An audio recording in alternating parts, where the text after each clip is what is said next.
नमस्कार, सुप्रभात। आज के इस वीडियो के माध्यम से मैं ट्रांजिस्टर की जो महत्वपूर्ण तथ्य है, उसके गुण है, उसके बारे में हम देखेंगे। मैंने ट्रांजिस्टर के 2 वीडियो आप तक पहुंचा दिए हैं, आप देखेंगे तो समस्या है वो मुझे अवगत करवाएंगे। ट्रांजिस्टर का लेसन है, काफ़ी महत्वपूर्ण लेसन है। कंपटीशन में हम बैठेंगे तो कंपटीशन में भी इससे संबंधित काफ़ी शॉर्ट क्वेश्चन आंसर आते हैं। तो मैं ट्रांजिस्टर के तीसरा जो वीडियो है आज मैं बना रहा हूँ, इससे संबंधित आप सभी जानकारी प्राप्त करेंगे। तो आज ट्रांजिस्टर का जो पहले 2 वीडियो में बताया था उसका ज़्यादा से ज़्यादा लाभ उठाएंगे। और आज मैं ट्रांजिस्टर सर्किट होते हैं उसके जो महत्वपूर्ण तथ्य होते हैं उन तथ्यों के बारे में मैं ज़्यादा से ज़्यादा आपको ट्रांजिस्टर की जानकारी से अवगत करवा रहा हूँ, आप पूरा लाभ उठाएंगे। तो आज देखेंगे ट्रांजिस्टर जो सर्किट होते हैं उन ट्रांजिस्टर सर्किटों के जो तथ्य होते हैं उसकी जानकारी आप प्राप्त करेंगे। अपने पास किसी भी ट्रांजिस्टर सर्किट के महत्वपूर्ण हैं या स्मरणीय तथ्य हैं उनकी जानकारी दूंगा। तो 4 के बारे में मैं आज बता रहा हूँ कि 4 प्रकार से मैंने उनको डिवाइडेशन किया है। ट्रांजिस्टर सर्किट में हम देखते हैं तो उसके सिंबल को देखेंगे। सबसे पहले हम क्या देखेंगे, उसके सिंबल को देखते हैं। तो सिंबल अपने पास 2 प्रकार से होंगे। एक अपने पास ट्रांजिस्टर का होगा, वो पीएनपी और एनपीएन, मैं दोनों को आपके बोर्ड के ऊपर बनाकर और मैंने यहाँ पे हम देखते हैं, मैंने इससे पहले भी आपको बताया था, मैंने दोनों ट्रांजिस्टर के जो सिंबल हैं वो मैंने आपको बना के भी दिखाया था। यहाँ पे देखते हैं कि यहाँ पर जो तीर का निशान बाहर की तरफ होता है, यहाँ पे हम देखते हैं जो तीर का निशान बाहर की तरफ होता है वो ट्रांजिस्टर कौन सा होता है, और जो तीर का निशान अंदर की तरफ होता है वो कौन सा होता है।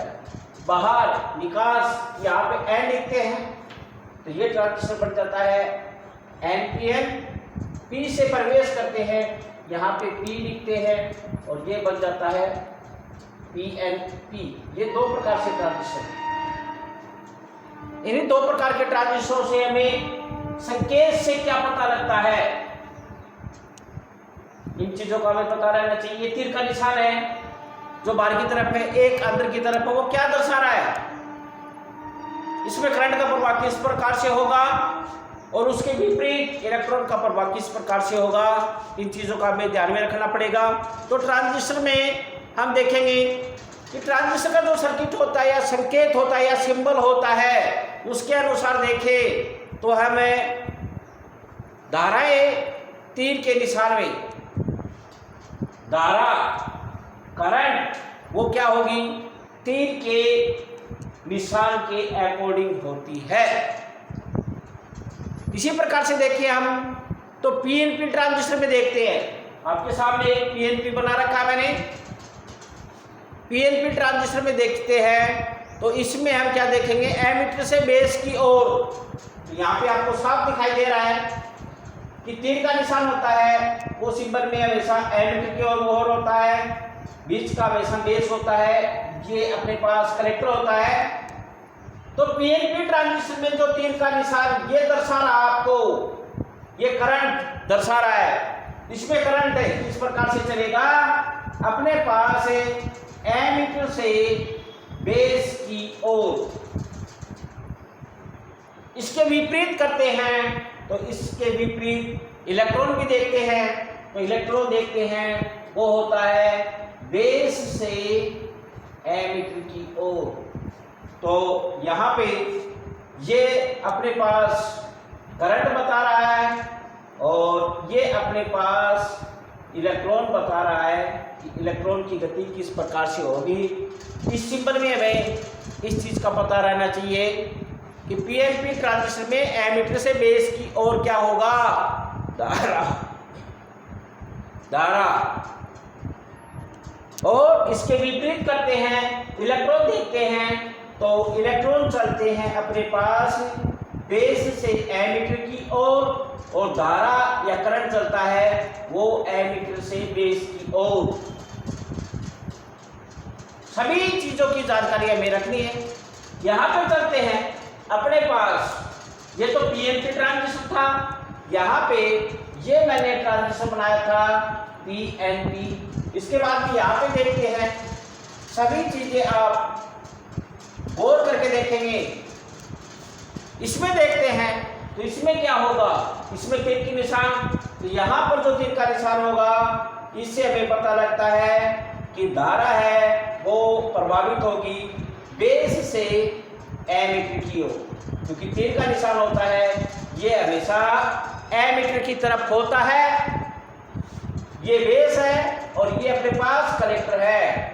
तो एनपीएन में देखते हैं, तो एनपीएन में हमने क्या देखा कि एनपीएन में बेस से एमीटर की ओर, यहां से में ये तीर का निशान बता रहा है। तो इन चीजों की हमें जानकारी रहनी चाहिए। तो यहां पे क्या होगा, जो धारा का प्रवाह होगा वो होता है बेस से एमीटर की ओर। यहाँ पे मैं बोल रहा हूं करंट, या करंट को हम आई के द्वारा प्रदर्शित करते हैं। यहाँ पे अपने पास इलेक्ट्रॉन की प्रवाह देखते हैं। इलेक्ट्रॉन का जो प्रवाह होगा वो होगा एमीटर से बेस की ओर।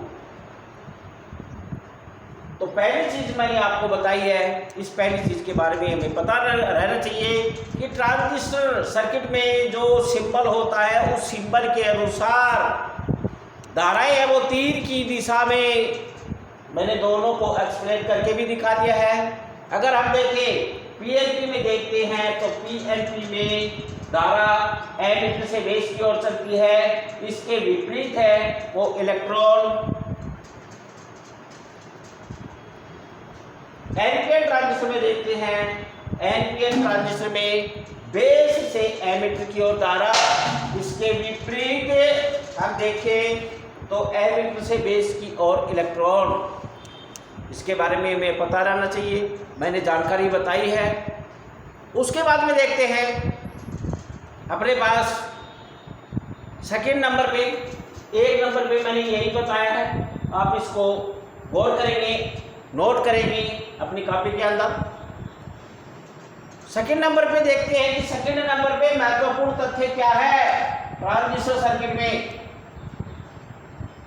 एमीटर बेस जंक्शन सदैव, मैंने कल भी बताया था कि एमीटर बेस जो जंक्शन होता है वो हमेशा फॉरवर्ड वाइस में होता है।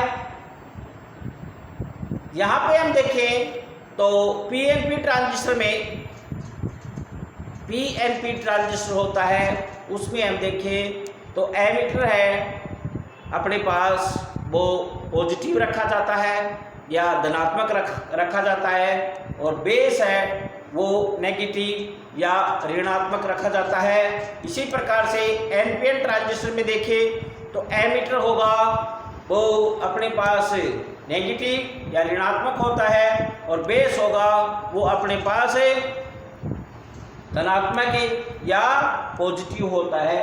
इस चीज़ की भी हमें पता रहनी चाहिए।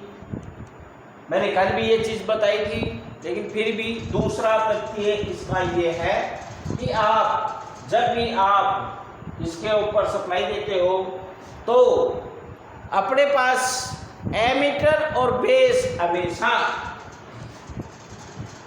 यहाँ पे एमीटर और बेस है वो हमेशा फॉरवर्ड वाइस में रखा जाता है।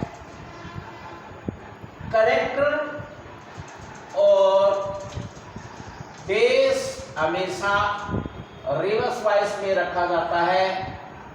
अगर यहाँ पे सप्लाई देखे तो अपने पास सिंबल है, उस सिंबल के अकॉर्डिंग देखते हैं तो पीएनपी पीएनपी में इस लाइन को गौर करेंगे आप।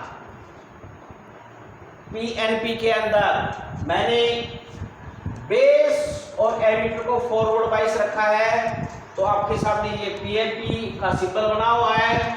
पीएनपी सिंबल में तो यहाँ पर ये इसका एमीटर है और ये इसका बेस है। इसको हमें फॉरवर्ड वाइज करना है, तो ये P है, P को यहाँ पर हमेशा आप जो सप्लाई देंगे वो सप्लाई दी जाती है पॉजिटिव या धनात्मक, और यहाँ पे जो सप्लाई दी जाती है वो नेगेटिव या ऋणात्मक। इसी श्रृंखला के रूप में हम देखते हैं एनपीएन ट्रांजिस्टर में। तो एनपीएन के अंदर देखिए, तो यहाँ पे ये एमीटर है, यहाँ पर हमेशा आपको फॉरवर्ड वाइज करना है। यहाँ पर हमें नेगेटिव सप्लाई देनी है, नेगेटिव का मतलब है ऋणात्मक, और यहाँ पर हमें पॉजिटिव सप्लाई देनी है, फॉरवर्ड वाइज हो जाता है। तो अपने पास इस प्रकार से हम इसको सप्लाई से कनेक्ट करते हैं। नंबर तीन के अंदर देखें, नंबर 3 का महत्वपूर्ण तथ्य क्या है। इसके अनुसार देखते हैं कि अपने पास कलेक्टर बेस जंक्शन सदैव हमें रिवर्स बाइस में होता है। तो अपने पास ये जो मैंने बताया है ये तीसरा तथ्य होगा। तीसरा तथ्य मैंने बताया है कि कलेक्टर और बेस है वो हमेशा रिवर्स बाइस में रखा जाता है। तीसरा तथ्य ये है। यहाँ पे हम देखते हैं तो यहाँ पर सिंबल के अकॉर्डिंग हम इसको देते हैं, तो रिवर्स बाइस रखेंगे। तो पीएनपी ट्रांजिस्टर में ये इसका कलेक्टर है, इस कलेक्टर को P है, P को हमें रिवर्स बाइस रखना है, तो P पदार्थ है, तो यहाँ पर हमें नेगेटिव सप्लाई दी जाती है, और यहाँ पर बेस को इसको पॉजिटिव सप्लाई दी जाती है। ये बन जाता है रिवर्स बाइस।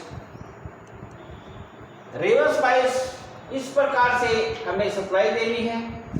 तो पीएनपी में कलेक्टर को नेगेटिव और बेस को पॉजिटिव। इसी कड़ी के रूप में हम देखते हैं एनपीएन ट्रांजिस्टर में। एनपीएन ट्रांजिस्टर में देखें तो अपने पास ये कलेक्टर है और ये इसका बेस है। इसको हमें रिवर्स बाइस में रखना है, तो रिवर्स बाइस में रखेंगे तो यहाँ पे हम देखते हैं कि ये एन पदार्थ है, इसको हमें पॉजिटिव सप्लाई देनी है, और बेस है वो इसका पी पदार्थ है, यहाँ पे हमें नेगेटिव सप्लाई देनी है। तो इस प्रकार से हमें कलेक्टर और बेस को रिवर्स बाइस रखना है। इसी कड़ी के रूप में नंबर 4 पे महत्वपूर्ण तथ्य है वो देखेंगे। ट्रांजिस्टर में एमीटर धारा और बेस धारा तथा कलेक्टर धारा, इन तीनों का हम देखें तो एक संबंध होता है। एमीटर धारा जो होती है वो बेस धारा और कलेक्टर धारा का क्या होती है, योग होती है। उन दोनों का योग, तो यहाँ पर जो चौथा तथ्य है वो हमें पता रहना चाहिए कि अपने पास कलेक्टर धारा, जो कलेक्टर के अंदर जो धारा प्रभावित होती है जिसे हमें IC से प्रदर्शित करेंगे, बेस धारा IB से प्रदर्शित करते हैं, और एमीटर धारा IE से प्रदर्शित करते हैं। तो एमीटर जो धाराएं होती है वो बेस धारा और कलेक्टर धारा का क्या होगा, योग होगा। इसके बारे में भी हमें पता रहना चाहिए। तो यहाँ पे हम देखते हैं कि आपके सामने क्या हो जाता है, एमीटर धारा बराबर बेस धारा प्लस कलेक्टर धारा, इन दोनों का योग वो होता है एमीटर धारा। तो यहाँ पे एक सूत्र का निर्माण होता है, एमीटर धारा बराबर IB प्लस IC। आगे चल के हम इसी तथ्य को ध्यान में रखना कि कलेक्टर धारा जो होती है वो IB प्लस IC का योग होती है।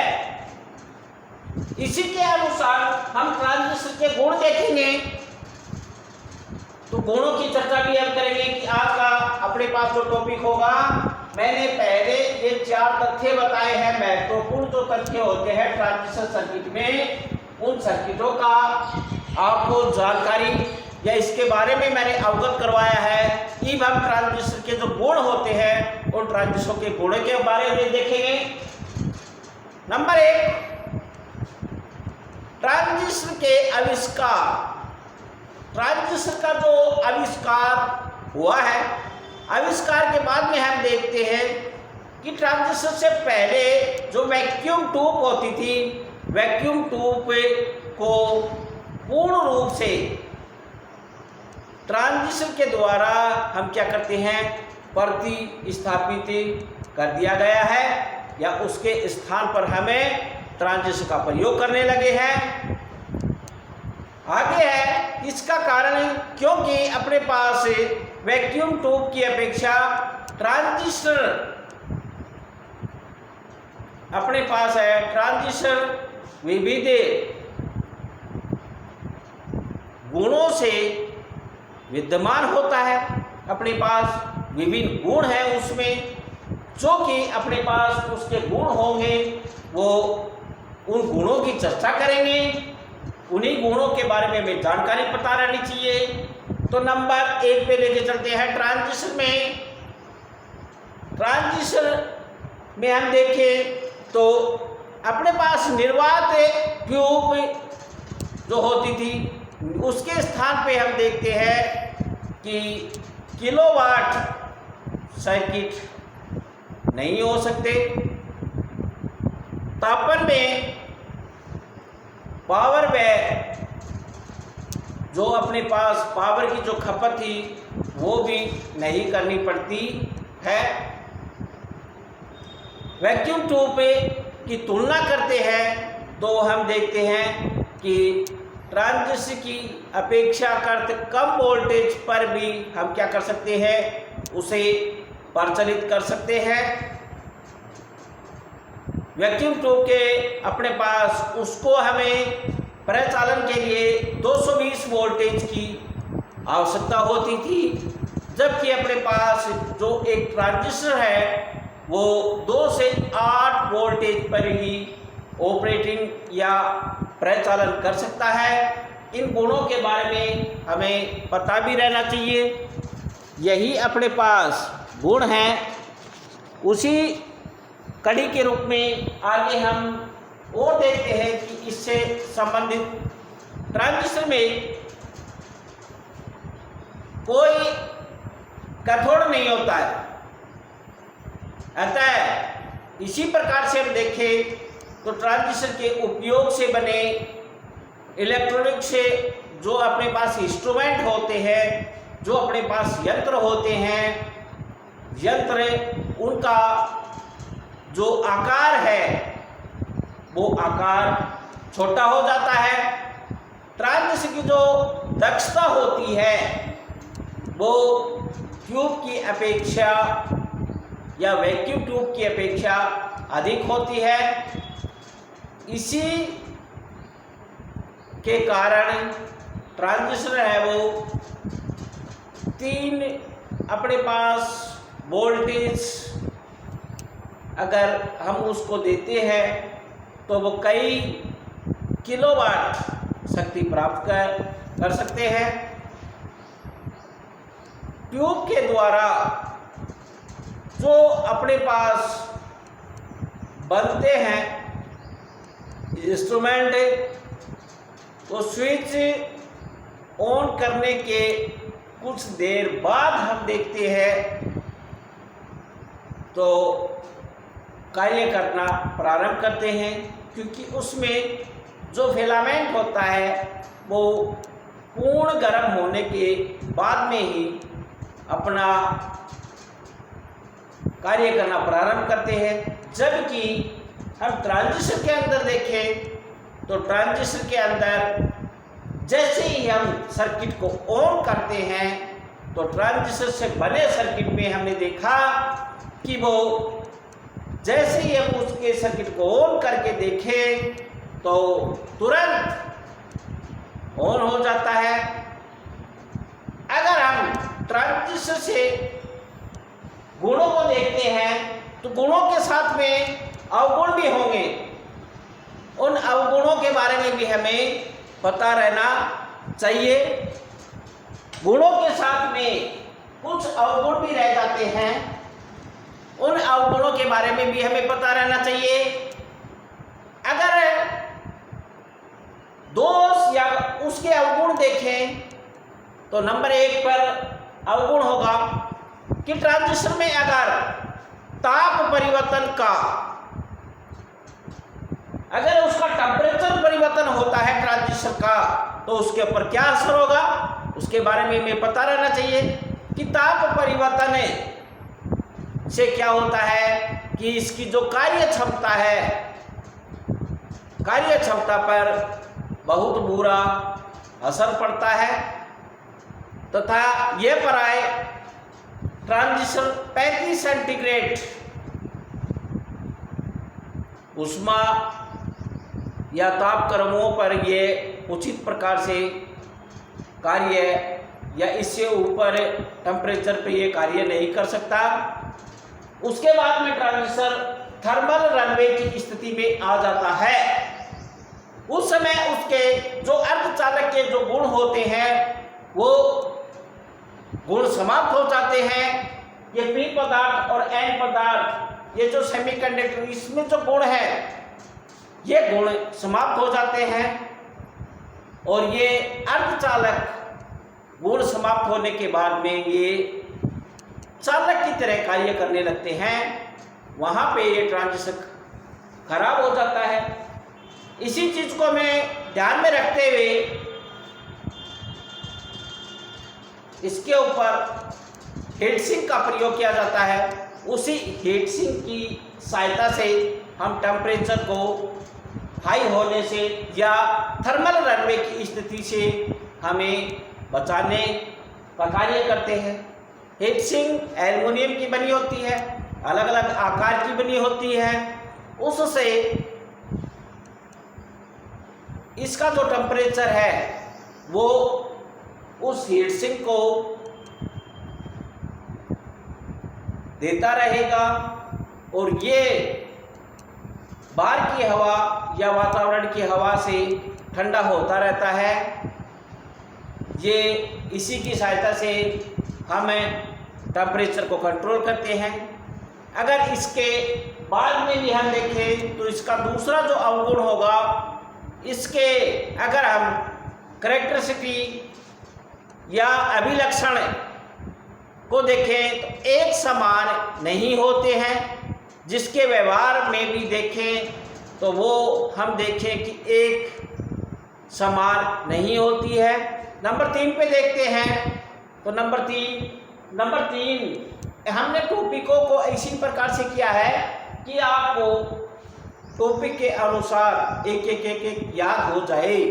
इसीलिए मैंने 1, 2, 3 टॉपिकों में कर दिए हैं। इसके द्वारा देखते हैं कि इसके द्वारा हम देखते हैं कि नंबर 3 पे इसके द्वारा उच्च निर्गत शक्ति प्राप्त नहीं की जा सकती है।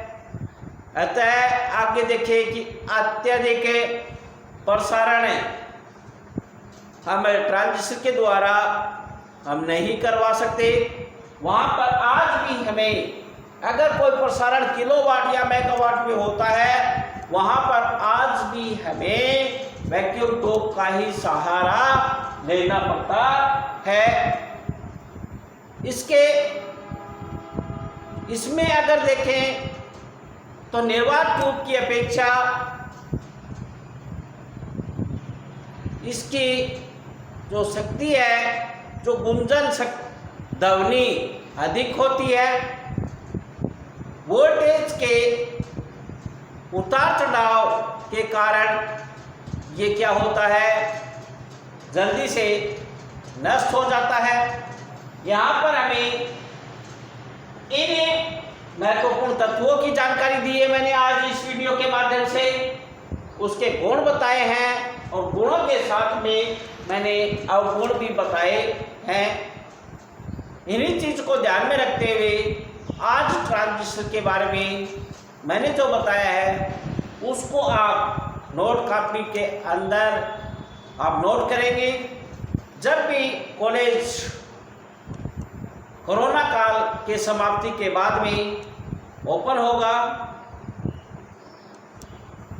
मैं सभी इन नोट्सों को देखूंगा और मुझे आशा है कि आप ज़्यादा से ज़्यादा मेरे इस ट्रांजिस्टर के जो मैंने ट्रांजिस्टर की जानकारी दे रहा हूँ वो ज़्यादा से ज़्यादा आप अवगत होंगे और किसी प्रकार की कोई समस्या आएगी तो मुझे व्हाट्सएप के माध्यम से अवगत करवाएंगे। थैंक्स।